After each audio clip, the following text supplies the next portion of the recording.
Assalamualaikum warahmatullahi wabarakatuh. Alhamdulillahi rabbil alamin. Wassalatu wassalamu ala ashrafil mursalin Nabiyyina wa maulana Muhammadin wa ala alihi wa sahbihi ajma'in. Wa ashhadu an la ilaha illallah wahdahu la syarika lah. Wa ashhadu anna Muhammadan abduhu wa rasuluh sallallahu alaihi wa ala alihi wa sahbihi wa man tabi'ahum bi ihsanin ila yaumiddin. Alhamdulillah, kita bersyukur kepada Allah Subhanahu wa taala. Di pagi hari ini kembali kita melanjutkan kajian rutin Kamis subuh, dan insyaallah khusus membahas fikih imam dan makmum atas pesanan dari takmir dengan mengundang para imam dan calon imam dan makmum. Kalau calon makmum enggak ada kan? Sudah dari dulu makmum nih. Baik, dan insyaallah alhamdulillah Allah mudahkan ada file PowerPoint yang nanti akan kita tayangkan ya. Namun qadarullah iPad-nya ketinggalan. Tapi filenya sudah aman ya, filenya sudah sampai di masjid. Jadi itu bisa menjadi acuan paling dasar tentang siapakah orang yang paling berhak jadi imam. Siapa orang yang paling berhak jadi imam? Karena itu kalau kita urutkan, coba next tayangan berikutnya. Kalau kita urutkan berdasarkan urutan dalam hadis ini, maka kita bisa menyebutkan siapakah yang paling berhak jadi imam. Yang pertama, yang paling banyak hafalan Al-Quran, aqra'uhum li kitabillah, yang paling aqra' terhadap kitabullah, dan yang paling banyak hafalan Qur'annya ya, seperti kalau di sini alhamdulillah Pak Sidik Tono ya, hafalannya paling banyak hafalan Qur'annya. Ya, meskipun bisa jadi beliau bukan misalnya orang yang punya pemahaman terhadap Al-Quran yang paling dalam. Contohnya, ada anak kecil lulusan pesantren atau dia baru saja mondok di pesantren, usianya berapa ini Pak? 10 tahun, 12 tahun, atau 15 tahun, SMP. Tapi di kampung itu dia yang paling banyak hafalan Qur'annya.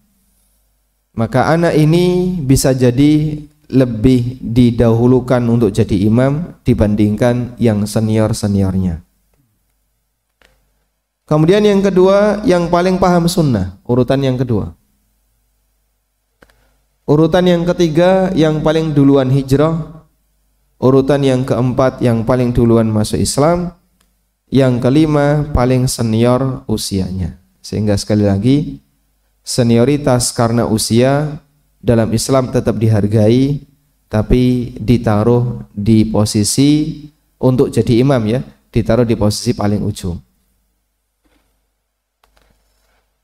Nah, dan kadang begini ya, juga perlu memperhatikan dari sisi kemampuan dalam melafalkan Al-Quran. Manusia itu semakin tua, semakin fasih, atau semakin cedal, pelo, sehingga semakin tua nanti ketika ngomong itu seperti wong kemu Pak,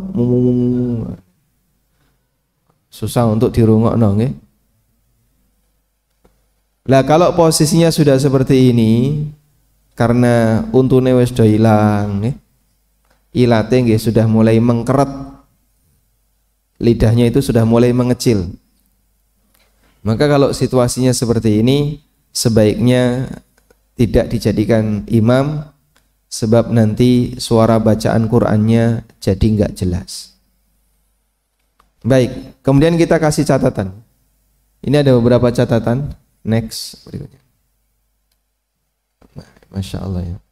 Pokoknya ini saya buat sak muate Pak ya, anggere muat ya dilebokno ngono.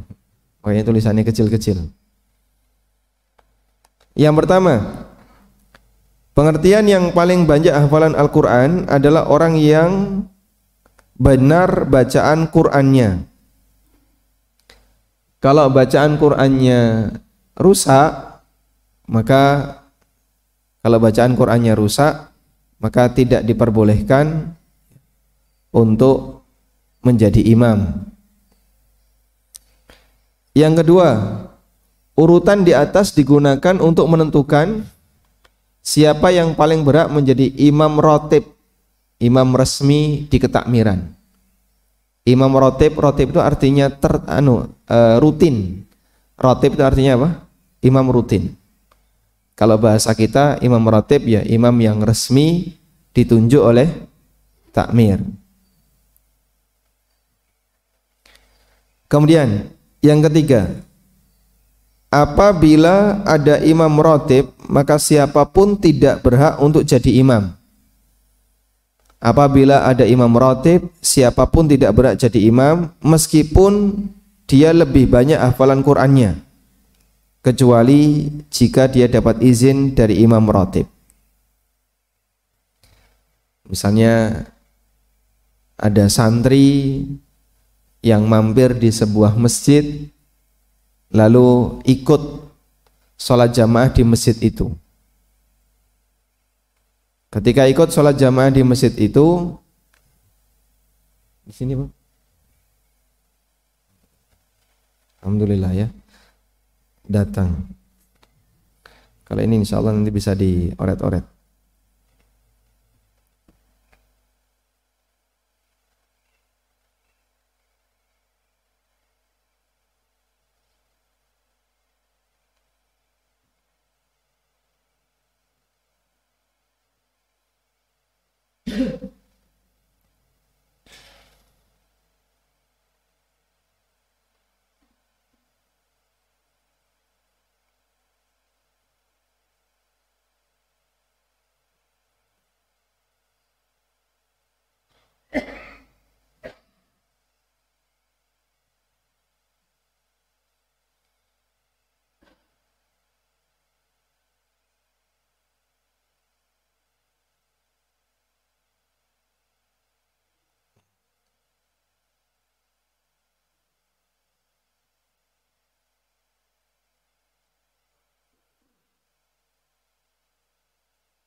Kita pakai Zoom ya.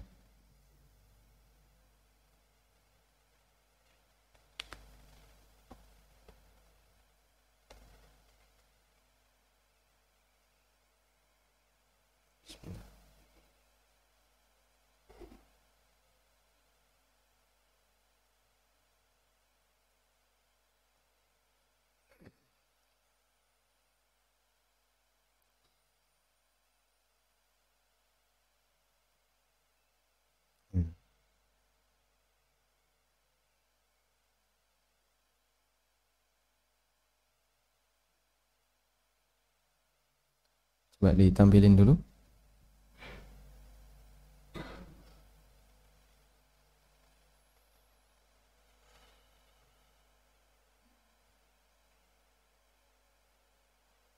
Baik. Insya Allah nanti file ini akan kita bagikan ke para jamaah sekalian. Kita lanjutkan. Kita tadi sudah membaca catatan yang ketiga ya. Apabila ada imam rotib, maka siapapun tidak berhak untuk jadi imam meskipun dia lebih banyak hafalan Qur'annya, kecuali jika dapat izin dari imam rotib. Maka para pendatang tidak boleh protes. Sehingga kalau mendengar imamnya kok bacaannya falas, ya biarkan aja. Onone iku ya, pokoknya sholat jamaah bersama beliau.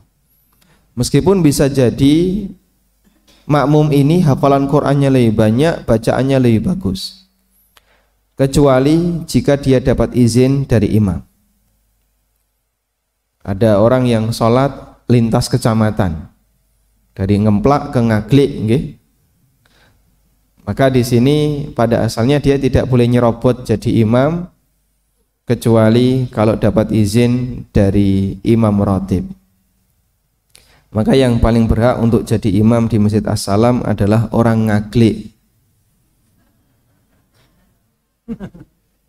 Hah? Nggih, Pak. Yang ngemplak tidak berhak. Kalau jamaah salam ya, insya Allah semuanya boleh. Berikutnya, tidak boleh mengimami di rumah orang lain kecuali atas seizin pemilik rumah. Baik, insya Allah kita paham ini. Selanjutnya, bagian ini yang akan kita pelajari lebih serius. Fatihah imam wajib benar. Al-Fatihah imam wajib benar. Kalau makmum gak iso maca Fatihah tidak mempengaruhi keabsahan sholat orang lain. Tapi kalau imam gak bisa baca Fatihah, itu bisa mempengaruhi keabsahan sholat orang lain. Sekarang coba kita baca keterangan An-Nawawi. Wa tukrahu imamatu man yalhanu fil qiraah. Makruh orang yang salah bacaan Qur'annya jadi imam. Salah bacaan Quran itu bisa salah Fatihah, bisa salah surat yang lain. Tsumma yundor. Kemudian di situ selanjutnya dipertimbangkan. In kana lahnan la yughayyirul makna, apabila kesalahannya itu tidak mengubah makna. Sahhat salatuhu wa salatu man iqtada bihi. Maka salatnya sah dan sah pula salatnya orang yang berada di belakangnya. Tidak mengubah makna, contohnya apa? Salah tapi masih ditoleransi, salah ringan. Ulaika humul muflihun. Ulaika itu kan u-nya dibaca pendek. Kadang ada sebagian orang yang bacanya panjang. Ulaika humul muflihun. Ini keliru, tapi insya Allah tidak sampai mengubah makna. Contoh yang lain, seringkali ada orang yang mad arid lis sukun untuk kasroh itu dibaca miring. Alhamdulillahi rabbil alamin Ar-Rahmanir Rahim. Jadinya him dia ya, bukan him. Ini lahan, tapi lahan salah dalam membaca, tapi kesalahan yang tidak sampai mengubah makna. Maka salat dia dan salat makmum sah. Wa in kana yughayyir, tapi kalau mengubah makna, maka salat dia batal. Seperti misalnya orang membaca ihdinas siratal mustaqim. Ihdinas siratal mustaqim. Hah? Pakai apa? Nun.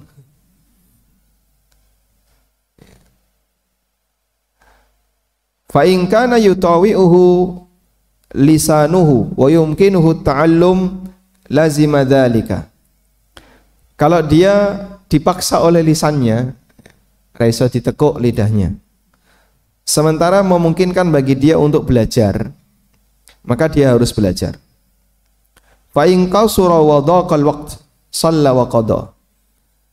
Kalau waktunya singkat, terbatas, maka makmum boleh sholat bersama makmum ini, bersama imam ini, tapi nanti diqadha sholatnya.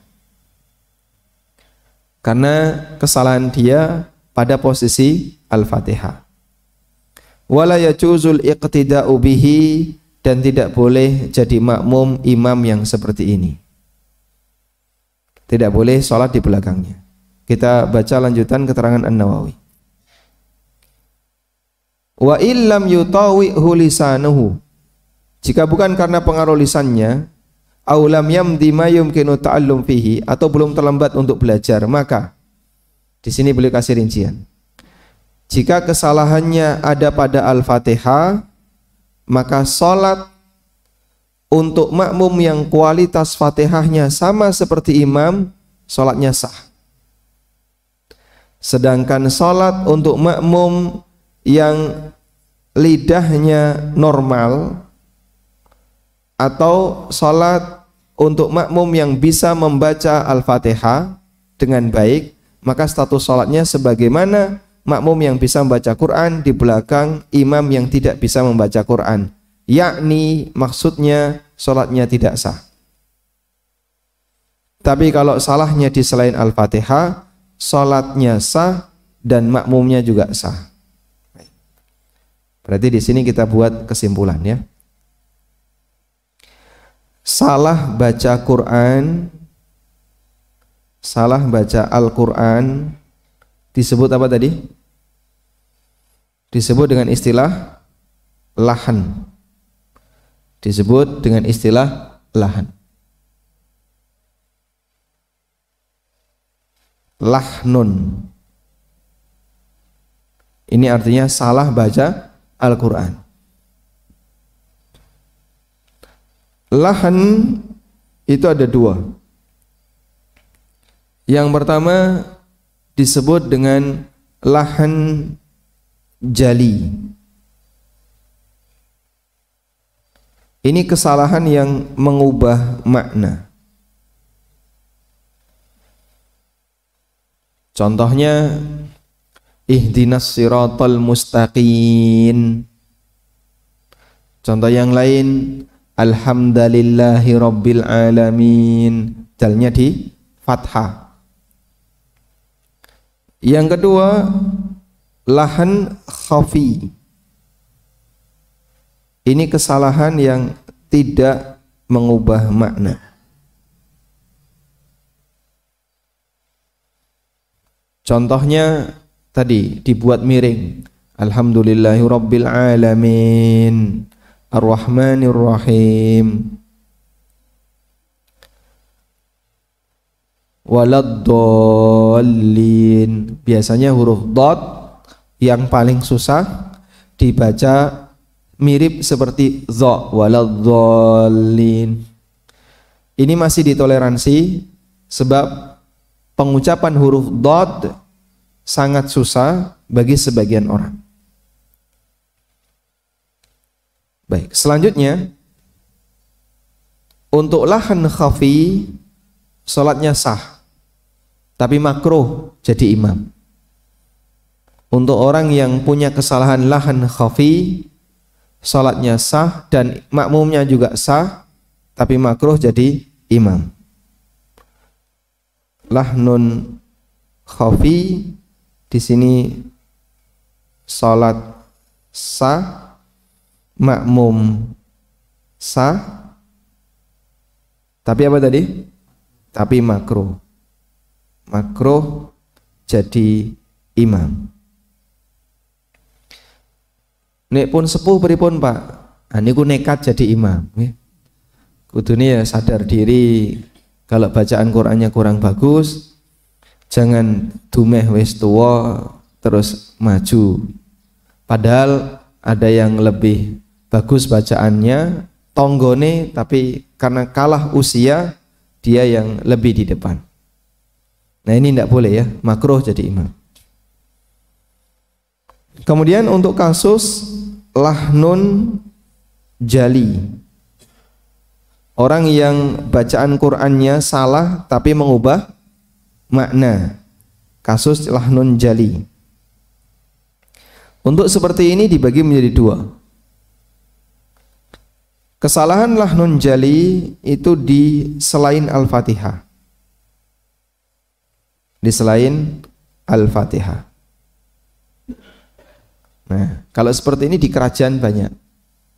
Jadi Fatihahnya alhamdulillah lulus, tapi giliran surat yang lain idza yulyilatil ardu yilyalaha. Biasanya yang namanya Jogja za jadi apa? Iya. Yang ya jadi za, dibalik. Sehingga idza zulzilatil ardu zilzalaha dibaca idza yulyilatil ardu yilyalaha. dan cetho banget itu jadi iya. Sehingga untuk selain Al-Fatihah, sholat sah, makmum sah. Ya. Meskipun makruh jadi imam. Ketentuan makruh jadi imam itu berlaku untuk semua yang mengalami lahan. Dan di sini makruh jadi imam. Tayyib. Kenapa kok sah sholatnya? Karena dianggap seperti nggak baca surat. Sehingga begitu dia baca Fatihah, lalu baca surat, kok keliru, dianggap seperti tidak membaca surat. Dan orang yang sholat tanpa membaca surat selain Al-Fatihah, hukumnya apa? Sah sholatnya. Nah, sehingga sholatnya tetap sah dan makmum juga sah. Kasus yang sama juga kita jumpai ketika imam salah dalam membaca surat. Misalnya mengambil surat di tengah-tengah Al-Baqarah atau Ali Imran atau An-Nisa. Hanya imam yang hafal, makmum gak ono sing hafal. Imamnya salah ketika membaca itu. Ya. Makmum arep ngejibno makmum ora ono sing hafal. Dinteni kok ya ora ono sing ngoreksi gitu. Pak Ki nggih mong mendel mawon. Ditunggu Pak Budi juga ndak ada kan. Akhirnya kesempatan yang terakhir Pak Hasin.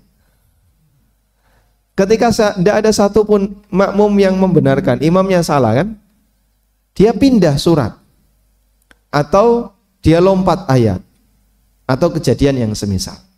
Itu kan sama dengan seperti tidak membaca. Salah tapi di selain Al-Fatihah. Sholatnya batal enggak? Tidak. Dalam posisi ini sholatnya tetap sah, lanjutkan. Yang kedua, kesalahannya ada di Al-Fatihah. Kesalahannya ada di Al-Fatihah. Apabila kesalahannya di Al-Fatihah, maka kondisi makmum ada dua.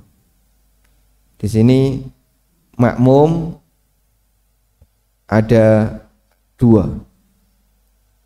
Atau kita rincikan ini dulu ya. Untuk kasus salahnya di Al-Fatihah, untuk kondisi imam. Jika memungkinkan belajar,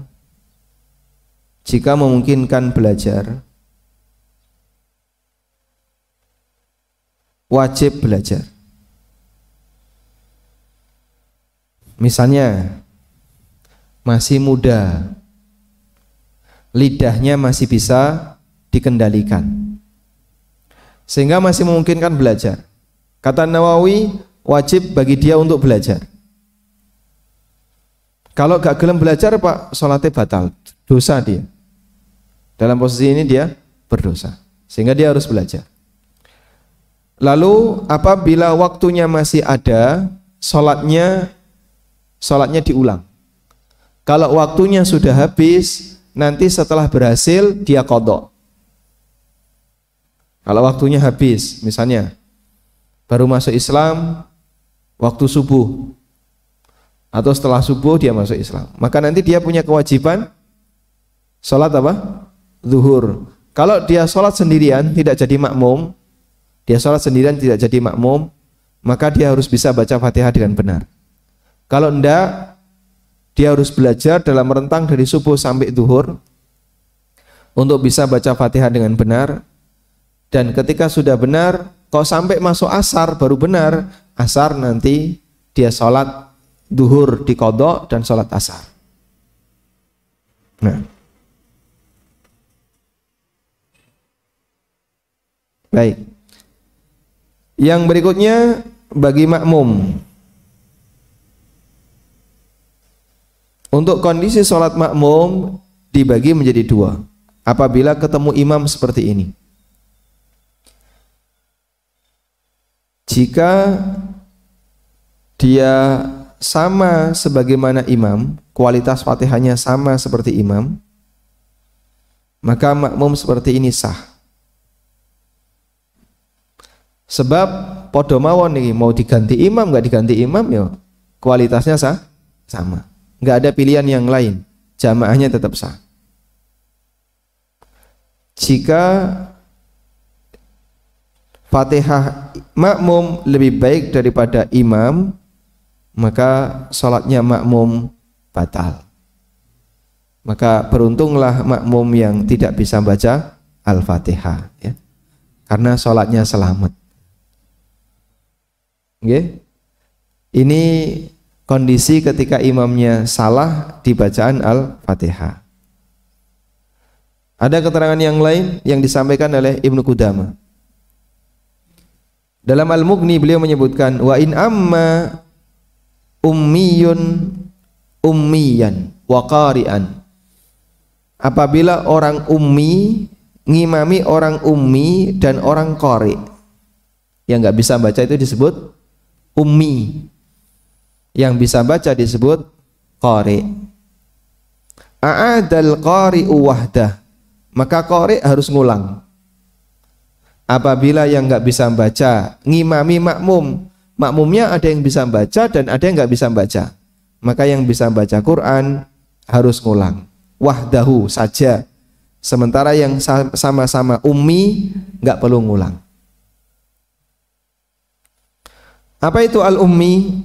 Al-ummi maknanya adalah man la yuhsinul Fatihah au ba'daha.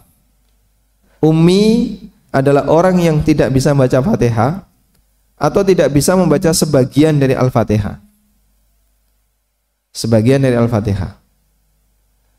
Siratal ladzina an'amta 'alaihim.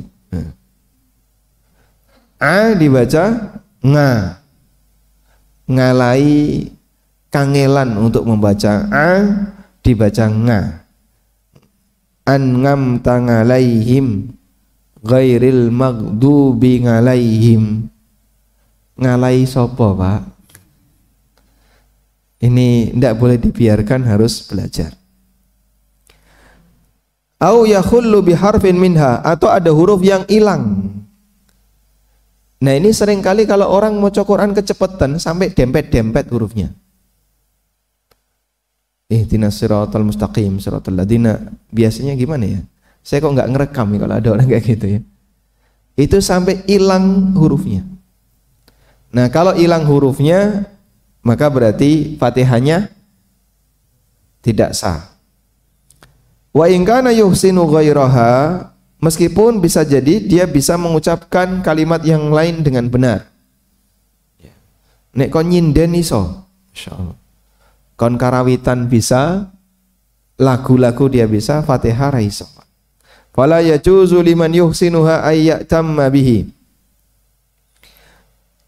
Bisa jadi dia membaca inna atau inna lancar, tapi Fatihah enggak lancar. Maka tidak boleh bagi orang yang bisa membaca Fatihah dengan benar bermakmum di belakangnya. Wa yasihhu limithlihi ayyatamma bihi, sementara makmum yang semisal dengan dia kualitas bacaannya hukumnya sah. Saya anggap di sini Ibnu Qudamah mewakili mazhab Hambali dan An-Nawawi mewakili Syafi'i, dan dua mazhab ini yang paling banyak di Indonesia. Masyarakat Indonesia mayoritas Syafi'iyah dan banyak juga masyarakat Indonesia yang mengikuti mazhab Hambali, meskipun resminya tidak, tapi prakteknya Hambali. Baik, sehingga saya anggap dua ini mewakili dua mazhab tadi.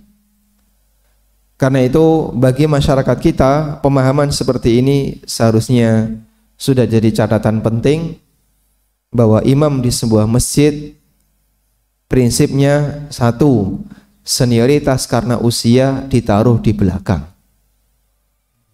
Yang kedua, perhatikan kebenaran dalam bacaan. Yang ketiga, yang paling urgent adalah Fatihahnya tidak boleh salah. Kalau tiga ini diperhatikan, insya Allah maslahat untuk imam dan makmum terjaga.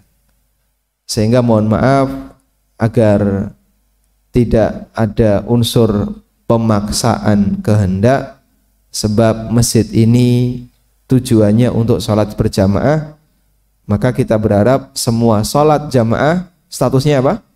Sah. Walhamdulillah. Berikutnya kita beralih ini ya. Mereka yang boleh jadi imam. Siapa saja orang yang boleh jadi imam? Yang pertama, anak yang sudah tamyiz boleh jadi imam. Tamyiz itu apa, Pak? Batasan tamyiz adalah ngerti sholat sing bener. Sehingga kalau sholat ngerti dia. Kalau sholat itu nggak boleh tolah-toleh, nggak boleh gojek, nggak boleh ngentut, nggak boleh apalagi misalnya bicara, dia ngerti. Kalau anak sudah ngerti seperti itu, berarti dia sudah tamyiz. Tapi kalau ada anak sholat masih tolah-toleh, masih gojek, kadang ngitung jari, kadang apalagi, kadang dia bicara, ketawa-ketawa, maka dalam posisi ini berarti dia belum tamyiz. Sebenarnya rata-rata usia tamyiz itu di angka 6-7 tahun, kurang lebih. Cuman ini tergantung pendidikan. Di sebagian tempat SMP kadang belum tamyiz. Sudah usia 10 tahun, 11 tahun, tapi dia kalau sholat masih gojek. Sebab pendidikannya telat. Sebagian tempat di usia 7 tahun, hafalan dia sudah banyak. Kalau sholat bisa khusyuk, bahkan ngalahi sing gede. Sehingga kalau dia sholat sudah bisa rukuk dengan benar, sujud dengan benar. Nah, di zaman Nabi SAW ada seorang sahabat kecil ya, usianya antara 6-7 tahun, namanya Amr bin Salamah. Ceritanya di kampungnya Amr bin Salamah ini sering dijadikan tempat singgah para sahabat ketika pulang safar. Jadi mereka pulang safar sebelum masuk ke kota Madinah, sudah kelewat waktu malam, singgah dulu di kampungnya Amr bin Salamah. Nah, saat sahabat singgah, mereka mendirikan tenda lalu bermalam di situ. Amr bin Salamah yang waktu itu usianya 6 tahun sering main di tempatnya sahabat ini. Masyarakatnya masyarakat kafir. Masyarakat Amr bin Salamah agamanya kafir, musyrik. Tapi anak kecil ini sering main di tempatnya sahabat. Lalu mendengarkan mereka baca Quran, mendengarkan mereka sholat, bacaan Qurannya dikeraskan di waktu malam. Dari itu Amr bin Salamah hafal Al-Quran. Ketika Fathu Mekah, kampungnya Amr bin Salamah masuk Islam. Jadi pada saat kejadian Amr bin Salamah main di campnya sahabat, sebelum Fathu Mekah, kampungnya Amr bin Salamah posisinya apa? Masih kampung kafir, musyrik. Pada saat Fathu Mekah, Allah berfirman, "Wa ra'aitan nasa yadkhuluna fi dinillah afwaja." Engkau lihat masyarakat masuk ke dalam agama Allah secara berbondong-bondong, termasuk kampungnya Amr bin Salamah ini masuk Islam. Nah, ketika masuk Islam, Nabi sallallahu alaihi wasallam berpesan, "Ya ummul qauma aqra'uhum li kitabillah." Yang jadi imam bagi kaum ini adalah yang paling banyak hafalan Qur'annya. Amr usia 7 tahun yang paling banyak hafalan Qur'annya. Karena pengaruh dulu, Pak. Bergaul karo wong soleh dapat apa? Pengaruh jadi soleh. Maka biarkan anak kecil, Pak. Kalau Bapak punya anak kecil ya, usia 7 tahun, 8 tahun, dia bergaul dengan orang dewasa, biarkan, Pak. Permainannya dia bisa jadi ngikuti yang dewasa. Itu menyebabkan mental anak lebih cepat dewasa daripada ketika dia bergaul dengan seusianya dalam bermain. Bagi saya biarkan seperti ini karena mungkin dia nanti ini suara apa ini? Bel. Oh, pompa ya. Bagi saya kalau ada seperti ini, insya Allah dia bisa mengikuti suasana orang dewasa. Kemudian yang berikutnya, musafir bisa jadi imam bagi orang yang mukim dan sebaliknya. Nabi SAW ketika Fathu Mekah, beliau menetap di Mekah selama 18 hari. Dan beliau mengimami masyarakat secara qosyar. beliau qashar, lalu begitu salam salat duhur atau asar atau isya, beliau menyampaikan, ya ahla Makkah, wahai penduduk Makkah, qumu fasallu rak'atain ukhrayainai fa inna qaumun safrun. Wahai penduduk Makkah, tambahkan 2 rakaat terakhir karena kami musafir. Hadis riwayat Abu Dawud, Ahmad dan yang lainnya. Selanjutnya, orang yang salat sunnah bisa jadi imam bagi yang salat wajib. Mu'adz bin Jabal salat isya di Masjid Nabawi, lalu beliau pulang ke kampungnya dan menjadi imam salat isya di musola kampung. Dalam sebagian riwayat Nabi SAW mengatakan, hiya lahu tatawwu' walakum maktubatun isya. Bagi Mu'adz ini salat sunnah, tapi bagi kalian salat wajib. Suami salat di masjid berjamaah, lalu pulang jadi imam istrinya. Salat berapa kali? 2 kali. Yang pertama hukumnya, yang kedua sunnah. Pernah praktek kayak gini, Pak? Enggak pernah? Hah? Coba dipraktekkan ya, Pak. Tidak harus menunggu manten anyar atau praktek kayak gini. Kemudian orang yang sholat wajib bisa menjadi imam bagi orang yang sholat sunnah. Orang yang sholat wajib bisa jadi imam bagi orang yang sholat sunnah. Kasusnya ini, Nabi SAW pernah sholat subuh secara berjamaah. Seusai sholat beliau melihat ada 2 orang yang duduk di belakang, tidak ikut jamaah. Lalu keduanya dipanggil dan keduanya menyampaikan bahwa mereka sudah sholat di jalan. Jadi di perjalanan masuk waktu subuh, ini kejadiannya subuh. Masuk waktu subuh mereka sholat. Lalu lanjut perjalanan, ternyata tiba di rombongan Rasulullah SAW, mereka baru sholat. Rombongan ini baru sholat. Akhirnya 2 orang tadi duduk di belakang. Nabi SAW salam, balik arah. Loh kok ada yang 2 di belakang, ngapain itu nggak ikut sholat? Dipanggil lah dia. Kemudian Nabi SAW mengatakan, idza shalla ahadukum fi rahlihi thumma adrakal imama wa lam yusalli falyusalli ma'ahu fa innaha lahu nafilah. Apabila kalian sudah sholat di jalan lalu menjumpai imam di masjid belum sholat, maka ikutilah sholat berjamaah karena itu menjadi sholat sunnah baginya. Hadis riwayat Abu Dawud. Kasusnya kayak gini ya, takmir yang tinggal di masjid, baru saja mudik terus balik, di perjalanan duhur asar jamak qashar, sampai di masjid jam 2 siang belum sholat asar, masuk ke ruang takmir, turu, setelah itu tidur, masuk waktu asar. Bagi takmir ini ngulang atau tidak? Ngulang sholat asar. Karena takmir tinggal di masjid, marbotnya tinggal di masjid. Kalau dia tinggalnya di luar masjid, maka tidak perlu ngulang sholat asar. Dan ini hanya berlaku bagi mereka yang setelah sholat terus ke masjid, padahal dia sudah sholat. Sementara di masjid sholatnya belum dimulai, maka nanti dia ikut lagi. Masya Allah. Walhamdulillah. Kemudian boleh beda niat antara imam dan makmum. Beda niat misalnya imamnya sholat duhur, imamnya sholat asar, makmum sholat duhur. Karena makmumnya tadi belum sholat duhur. Atau imamnya sholat isya, makmum sholat maghrib.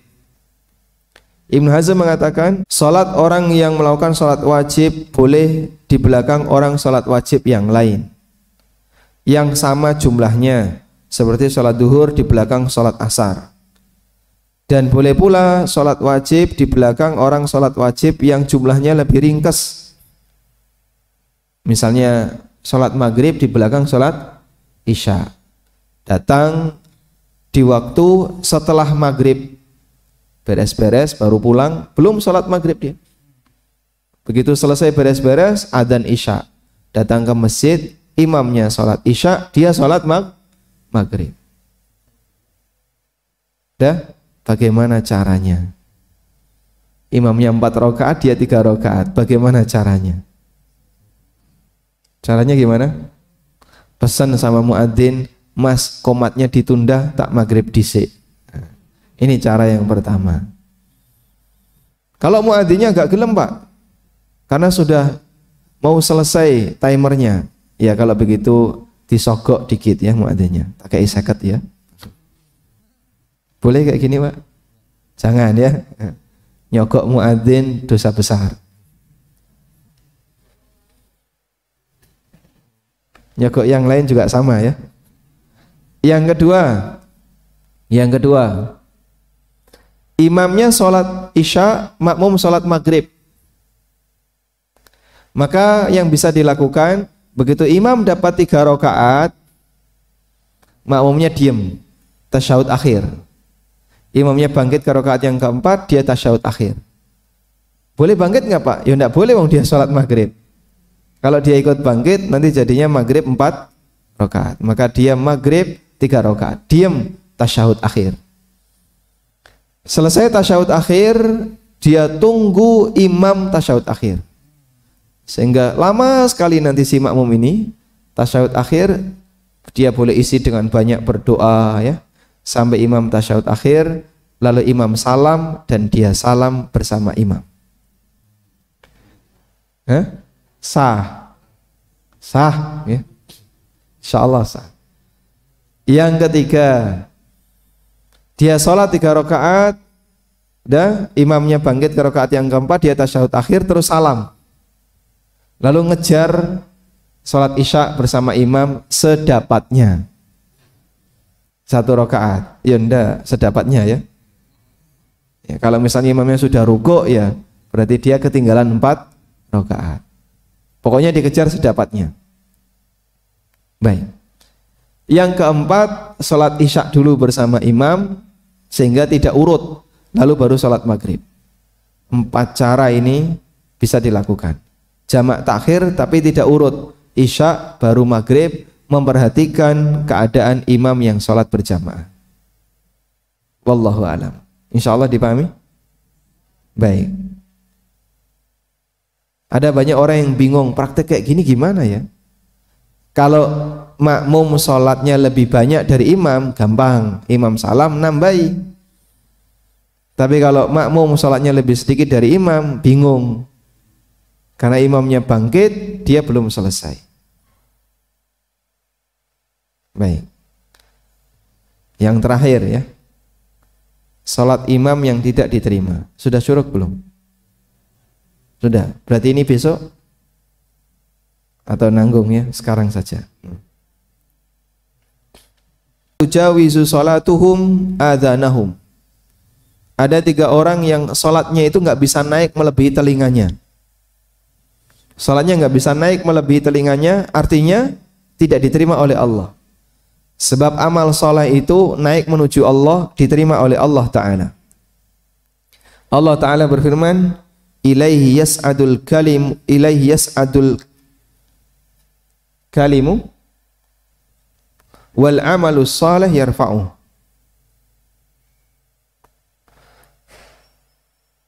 Allah Ta'ala berfirman, hanya kepada Allah tayyibu wal amalu salihu yarfa'u, di surat Fatir ya, ayat yang ke-10. Ilaihi yas'adul kalimut tayyib wal amalu salihu yarfa'u. Kalimat-kalimat yang baik naik menuju Allah dan amal saleh diangkat oleh Allah. Artinya diterima oleh Allah. Sehingga kalau amal saleh itu tidak bisa naik melebihi telinganya, berarti amal itu tidak diterima. Sudah? Ada 3 orang yang sholatnya tidak diterima, tidak bisa naik melebihi telinganya. Salah satunya, kata Nabi SAW, imamu qaumin wahum lahu karihun, imam masyarakat sementara jamaah membencinya. Seperti apa itu? Asy-Syaukani menjelaskan, Beberapa ulama memberikan keterangan bahwa kebencian itu karena latar belakang agama dengan alasan yang syar'i. Misalnya imam orang yang terang-terangan melakukan maksiat tertentu, atau imamnya lidahnya pedes, atau semisalnya badhi'ul lisan, ya, gampang maido, nek maido kebablasan, akhirnya membuat orang jadi nggak suka. Namun jika kebencian itu bukan karena alasan agama, seperti karena ketegangan dengan orang tertentu, utangnya durung dibayar, maka ini tidak diperhitungkan. Sudah? Mereka juga memberikan batasan bahwa orang yang benci harus mayoritas makmum. Tidak diperhitungkan untuk kebencian satu atau dua orang. Makmum yang lain ridho, satu makmum gak seneng. Kenapa Pak? Duit utang aku orang dibayar. Maka yang seperti ini tidak diperhitungkan. Wallahu a'lam. Walhamdulillahirabbil alamin. Selesai pas jam 6 kita pulang. Ya. Dua saya cuman cantumkan yang berkaitan dengan masalah imam, ya. Kalau misalnya mau ditambahi, kita coba bukakan hadisnya. Salah satun la tujawizu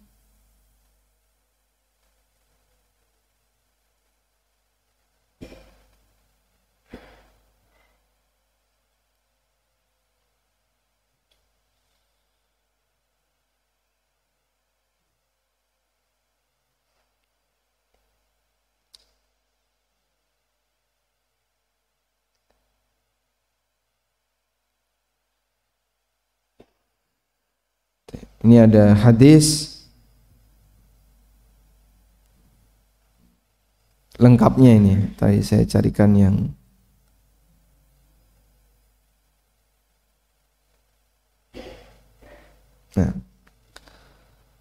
ada 3 orang yang sholatnya tidak akan diangkat melebihi dari kepalanya walaupun sejengkal. Orang yang mengimami masyarakat wahum lahu karihun, dan dia tidak disukai masyarakat. Dan wanita yang berada di malam hari sementara suaminya murka kepadanya.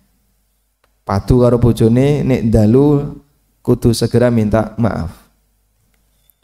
Wa akhwan mutasariman, dan 2 orang yang saling bermusuhan. Dalam lafaz yang hasan ada keterangan al-abdul abik, budak yang melarikan diri. Salatnya tidak bisa naik melebihi telinga. Baik. Walhamdulillahirabbil alamin, wassallallahu ala nabiyyina Muhammadin wa ala alihi wa sahbihi wasallam. Masya Allah. Ini bapak-bapak dulu yang tanya, imamnya dulu yang tanya.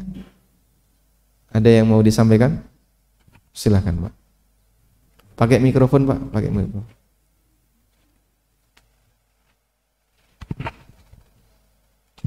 Assalamualaikum warahmatullahi wabarakatuh. Waalaikumsalam warahmatullahi wabarakatuh. Bagaimana Ustadz untuk mengimami istri di rumah sementara sholat asar itu tidak ada ba'diyah? Saya kira itu aja Ustadz. Baik.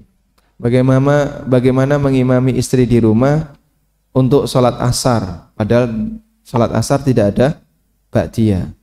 Tidak boleh sholat sunnah setelah asar. Yang pertama begini, larangan sholat sunnah sudah kuning.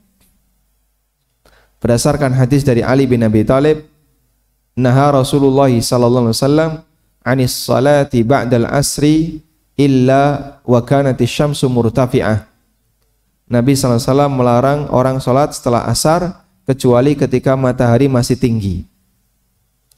Sehingga di kesempatan ketika matahari itu masih putih, bagi yang mau qadha ba'diyah duhur yang belum terlaksana, itulah waktunya. Dan Nabi SAW pernah melakukan itu. Beliau pernah, misalnya apa, ihdinas sirat, jadi syirat, ihdinas syiratal mustaqim, sod jadi syah, an'amta jadi Amta. Nah, amta.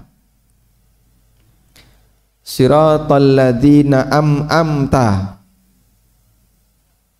Jadi nunnya jadi mim.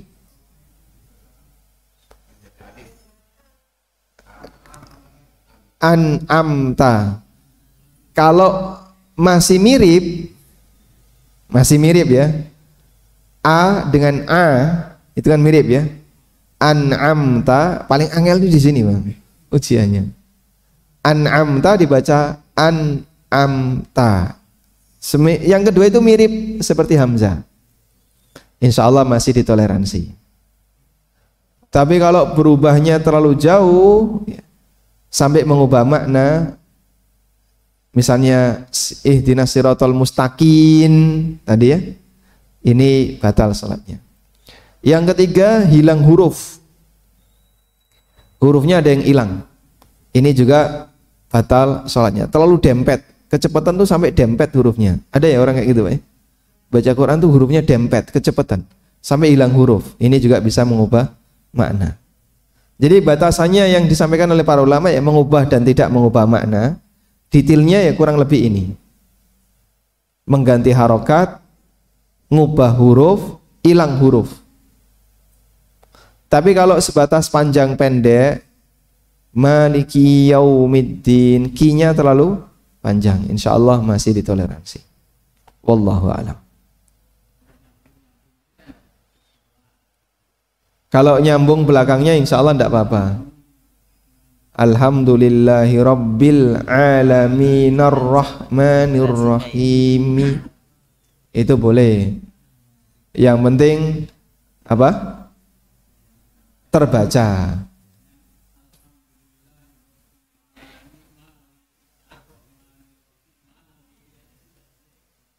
Ya seharusnya kalau mau baca gitu harokatnya hidup. Baik, silahkan Pak Ki dulu. Ya, assalamualaikum warahmatullahi wabarakatuh. Waalaikumsalam warahmatullahi wabarakatuh. Masih dalam hal yang sama, artinya Al-Fatihah merupakan satu hal yang wajib. Kalau imam itu terbawa dialek daerah ya, untuk mengucapkan harusnya word tapi susah. Ini masjid sebelah mungkin Pak Ami paham ini. Jadi harusnya walado, tapi dalam kedengaran saya itu walado. Mungkin Bapak paham yang masjid sebelah. Nah, itu merubah arti atau enggak? Bayangan saya dialeknya itu dialek bukan Jawa. Susah untuk melafalkan wot. Waladol, tapi kedengaran saya walado. Nah ini dibenarkan enggak? Itu pertama. Yang kedua, pada saat saya itu jamaah di satu perjalanan di pom bensin misalnya gitu ya, sudah takbir. Nah yaitu Al-Fatihahnya gelepotan. Nah itu perlu diulang enggak? Matur nuwun. Assalamualaikum warahmatullahi wabarakatuh. Waalaikumsalam warahmatullahi wabarakatuh. Memang masalah Fatihah ini sensitif ya. Dan ketika kita sampaikan di tempat umum menyinggung sebagian imam, akhirnya mutung orangnya. Sehingga ini live ya, ini kajian ini live. Dan beberapa TV satelit ikut menyiarkan. Makanya kita sampaikan dengan tegas, tolong difahami bahwa usia itu kriteria di urutan terakhir dalam rangka untuk memperhatikan kemaslahatan sholat jamaah. Nah sekarang dalam kasus tadi do dibaca do sehingga jadi dodol ya, kayak dodol. Waladhdallin dibaca waladdallin. Ini apakah mengubah makna kira-kira? Jadi dal. Ya, dot jadi dal, dolin. Da jadi da. Wallahu alam, yang saya pahami itu mengubah makna. Sehingga beliau kalau membacanya waladolin seperti itu ya harus sadar diri, berarti durung pantas jadi imam. Kalau belum pantas jadi imam, sadar diri, sebaiknya yang lain. Kalau alasan ini Pak ya, alasan dialek, nyatanya juga enggak semua. Ada orang Sunda fasih mengucapkan fa, tapi kalau dipitnah tetap pitnah ya. Tapi kalau mengucapkan huruf fa, beliau fasih meskipun Sunda.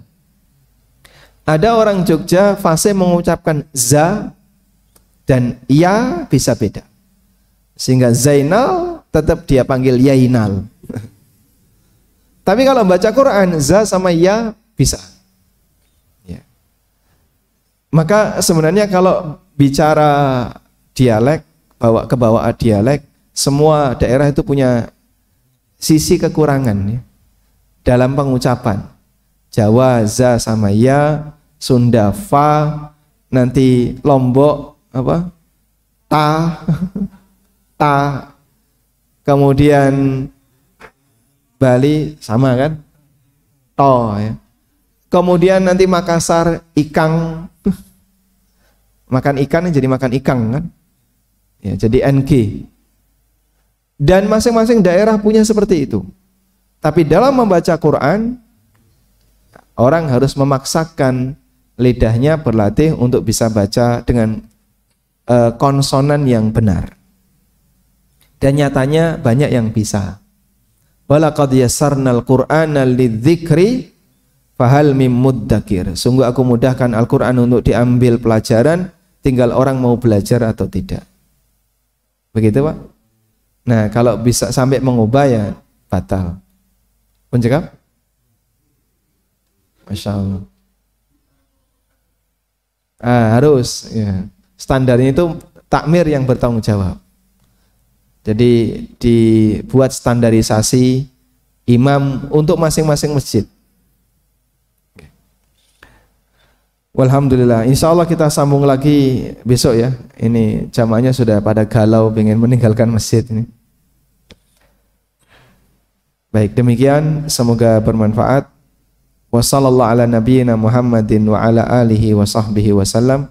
Wa akhiru da'wana anil hamdulillahi rabbil alamin. Subhanakallahumma wa bihamdika asyhadu an la ilaha illa anta astaghfiruka wa atubu ilaik. Wassalamualaikum warahmatullahi wabarakatuh.